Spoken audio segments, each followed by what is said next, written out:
इसको पढ़ना शुरू कर दिया। मैं तब तक इसको पढ़ता जाऊंगा जब तक मैंने ये बुक खत्म नहीं कर। मैं जहाँ पे मैंने ये किए हैं, इस किताब को देख सकते हैं आप। ये पीटी और मेंस दोनों के लिए इम्पोर्टेंट है। वो है हिंदी साहित्य, ये है, यहाँ से देख सकते हैं आप। मैं ज्योग्राफी के लिए हमेशा नोट्स फॉलो करता हूँ। अगर इतना पढ़ लेते हो आप तो भाई तुम्हें और ज़्यादा पढ़ने की ज़रूरत नहीं है। इंडियन ज्योग्राफी के नोट्स हैं।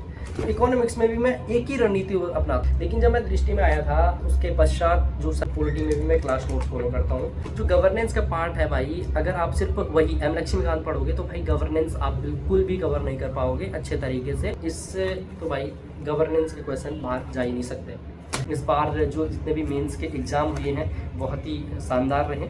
अगर आप पढ़ाई से रिलेटेड या यूपीएससी या उत्तराखंड पीसीएस या यूपी पीसीएस से रिलेटेड अगर आप तैयारी कर रहे हैं तो आप ज़रूर चैनल को सब्सक्राइब कीजिए।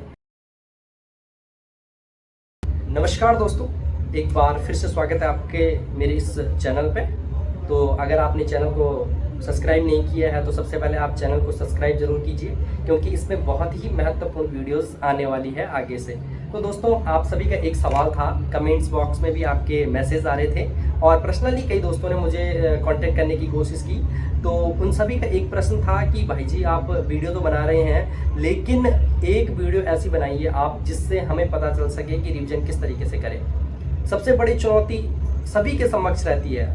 जितने भी एस्पिरेंट्स रहते हैं कोर्स तो पूरा कंप्लीट कर लेते हैं, लेकिन बाद में चुनौती आती है कि भाई रिवीजन किस तरीके से करना है।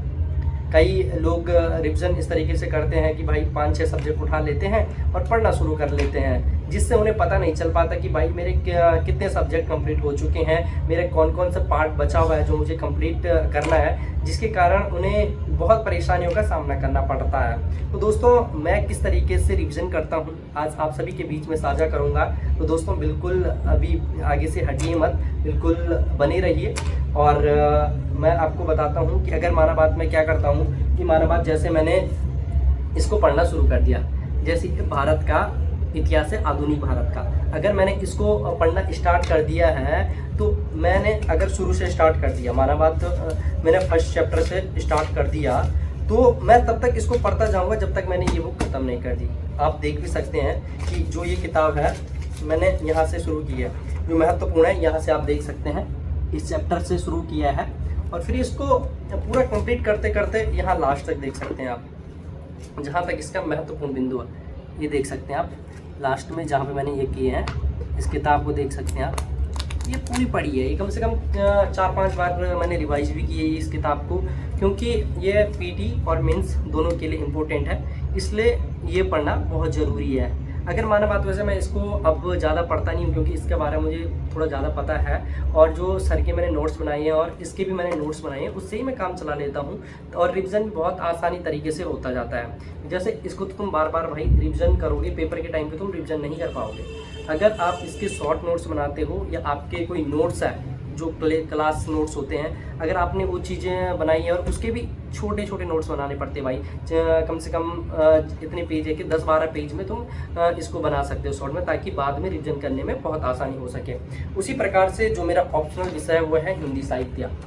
हिंदी साहित्य में भी मैं क्या करता हूँ कि भाई अगर माना स्टार्ट कर देता हूँ कहीं से पढ़ना, तो जैसे यहाँ से मैंने स्टार्ट कर दिया, ये है, यहाँ से स्टार्ट कर दिया है मैंने पढ़ना, तो मैं तब तक इसको पढ़ता जाऊंगा जब तक ये ख़त्म नहीं हुई लास्ट तक। ये देख सकते हैं आप, ये है, ये लास्ट पेज है, इस लास्ट पेज तक ये देख सकते हैं आप। इस जो है यहाँ से देख सकते हैं आप, ऐसे ही इसको पढ़ता जाता हूँ लास्ट पेज तक, ताकि मुझे पता चलता जाए कि भाई देखो अगर मैंने ये पूरी पढ़ ली है तो मतलब भाई ये मेरी कंप्लीट हो चुकी, अब मुझे साइड, और मुझे पता है कि भाई मैंने अपना ऑप्शनल कंप्लीट कर दिया है। और वैसे ही अगर मैंने ये पूरी कंप्लीट कर दी है, रिवाइज कर दिया 2-4 बार, तो मुझे वैसे ही पता चल जाता है कि भाई मैंने ये बुक्स पढ़ ली है। जो कि अधिकांश तो बच्चे करते नहीं हैं कि भाई अलग अलग तरीके से 4-5 विषय उठा लेते हैं, पता ही नहीं चलता कि मेरा कितना पार्ट हुआ है, कितना नहीं हुआ है। और ऐसे में आपको पता चलता है कि मेरा ये भी कंप्लीट हो गया, मॉडर्न हिस्ट्री भी कंप्लीट हो गया। तो वैसे मैं अब बात करता हूँ ज्योग्राफी की। मैं ज्योग्राफी के लिए हमेशा नोट्स फॉलो करता हूँ, जो कि हमें दृष्टि में पढ़ाया था सर लोगों ने। तो ये देखो मैंने उसी समय बनाए थे, तो इतने पर्याप्त है। अगर इतना पढ़ लेते हो आप तो भाई तुम्हें और ज़्यादा पढ़ने की ज़रूरत नहीं है।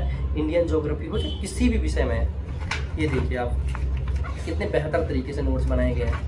ये आप देख सकते हैं, ये पूरी इंडियन ज्योग्राफी के नोट्स हैं। ये आप लोग भी देख सकते हैं कितने अच्छे तरीके से बनाए गए हैं। तो दोस्तों मैं ऐसे ही स्टार्ट करता हूँ, अगर चैप्टर वाइज बारी बारी से आगे से जब तक शुरू होता है और पीछे तक जब तक पूरा ख़त्म नहीं हो जाता है तब तक इसको मैं करता जाता हूँ। और जब ये पूरी पढ़ ली जाती है तो मुझे समझ में आ जाता है कि भाई हाँ मेरी ज्योग्राफी भी कंप्लीट हो चुकी है। और उसके बाद माना बाद में दूसरा विषय उठाता हूँ, जैसे ये हो गया इकोनॉमिक्स। इकोनॉमिक्स में भी मैं एक ही रणनीति अपनाता हूँ हर किसी विषय में। ऐसा नहीं है कि किसी विषय में 4-5 विषय उठा लूँ। अगर माना बात कभी कभार मैं बोर हो रहा हूँ तो 2 विषय उठा सकता हूँ जो मतलब अच्छे हो पढ़ने में, जो मुझे ज़्यादा आते हो। अगर माना बात मैं बहुत दिनों बाद पढ़ाई स्टार्ट कर रहा हूँ, किसी कारणवश कई चीज़ें हो जाती, तबीयत ख़राब हो जाती कभी हुई, तो मैं हमेशा फेवरेट विषय उठाता हूँ अपने रिवीजन करने के लिए, ताकि मैं उसमें बोर ना हूँ, समझ अच्छे तरीके से आ जाए। तो ये देखो भाई इकोनॉमी के नोट्स हैं, ये मेरे इकोनॉमी के नोट्स हैं। ये देख सकते हैं आप कितने अच्छे तरीके से बनाए गए हैं। इसमें भी पहले तो भाई मेरी इकोनॉमी बहुत ज़्यादा वीक थी, बहुत ज़्यादा वीक, जिसे बोलते भाई कि इकोनॉमी का मुझे कुछ भी नहीं आता था। लेकिन जब मैं दृष्टि में आया था उसके पश्चात जो सर थे वहाँ पे, ऋषि जैन सर, उनका जो पढ़ाने का अंदाज़ था भाई मैं बता नहीं सकता, इतना लाजवाब पढ़ाने का अंदाज़ था। और उनकी जितनी क्लासेस करवाई गई है मैंने सारे उनके नोट्स बनाए हैं और उनकी क्लासेस के बेस पे ही अपनी तैयारी स्टार्ट करता हूँ और ख़त्म भी उनके बेस पे ही करूँगा, क्योंकि इन पे सिर्फ एक चीज़ अपडेट करनी है, करंट अफेयर्स बस। अगर आप इसके साथ करंट अफेयर्स अपडेट करते जाओगे तो भाई इसके अलावा और कुछ पढ़ने की ज़रूरत है नहीं इसमें भी। और बात आती है पॉलिटी में, पॉलिटी में भी मैं क्लास नोट्स फॉलो करता हूँ। कई लोग एम लक्ष्मीकांत पढ़ते हैं और मैं भी एम लक्ष्मीकांत पहले पढ़ा था, मैंने 2-4 बार पढ़ी है। लेकिन उसके बाद जब मैंने क्लास नोट्स बना लिए, क्लासेस भी की दृष्टि में, उसके पश्चात जो सर लोगों ने बनाए और मैंने जितने पेपर देखे हैं, तो भाई इतने में से जो नोट्स है उसमें से ही आ जाता है, या और जो करंट अफेयर्स होता है उसमें से हो जाता है। और सबसे मेन चीज़ भाई आप ये है, मेन है गवर्नेंस का। जो गवर्नेंस का पार्ट है भाई, अगर आप सिर्फ वही एम लक्ष्मीकांत पढ़ोगे तो भाई गवर्नेंस आप बिल्कुल भी कवर नहीं कर पाओगे अच्छे तरीके से। और जो मेंस में आपके क्वेश्चन आंसर बनेंगे वो बन नहीं पाएंगे आंसर। और इसलिए सर ने जो मस्त तरीके से नोट्स बनाए हैं भाई, इससे तो भाई गवर्नेंस के क्वेश्चन बाहर जा ही नहीं सकते, ठीक है। और इस बार जो मेंस एग्ज़ाम थे वो भी मैंने देखा, तो भाई बाहर नहीं थे, कुछ भी नहीं थे। और ये तो भाई मेरी डायरी है, मैं नोट करता रहता हूँ कि क्या है क्या नहीं है, आज कितना पढ़ना है क्या नहीं है। हमेशा अपना एक लक्ष्य बना के रखो। अब देखो जैसे इधर थी बुक, वहाँ से इधर आ गई, इसी प्रकार से आप लोगों ने भी क्या सोचना है कि भाई हमें बारी बारी वाइज से एक सब्जेक्ट कंप्लीट करना है। ऐसा नहीं कि 6-7 सब्जेक्ट उठा लिया, 4-5 सब्जेक्ट उठा लिए, तब तक वही पढ़ता जाना है जब तक वो सब्जेक्ट पूरा कंप्लीट नहीं हो जाता है। आप लोगों ने इस तरीके से करना है।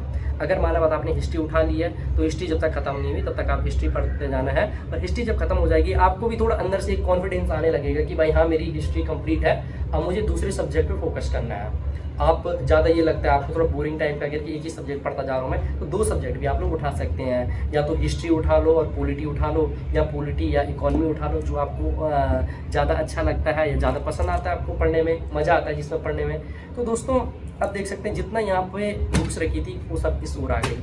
इसका मतलब कि आप भी इसी तरीके से अगर करेंगे कि भाई बारी बारी वाइज से कि भाई मैंने ये सब्जेक्ट कंप्लीट कर लिया, वो भी कंप्लीट कर लिया, वो भी कंप्लीट कर लिया, इसी तरीके से आपके सब्जेक्ट भी कंप्लीट होते जाएंगे, जिस तरीके से मैंने आपको अभी समझाया। तो दोस्तों ऐसा नहीं करना है, और जिस तरीके से मैंने समझाया है अगर आप चाहते हैं ये, तो आप इस तरीके से भी कर सकते हैं और आप अपनी इच्छा से भी कर सकते हैं जैसे आपका मन हो। लेकिन आप लोगों के कमेंट आ रहे थे, आप लोगों के फ़ोन कॉल्स आ रहे थे कि भाई जी एक बार वीडियो ज़रूर बनाइए आप रिवीजन पे कि किस तरीके से रिवीजन करना चाहिए, तो इसलिए मैंने आप सभी के लिए ये वीडियो बनाई है।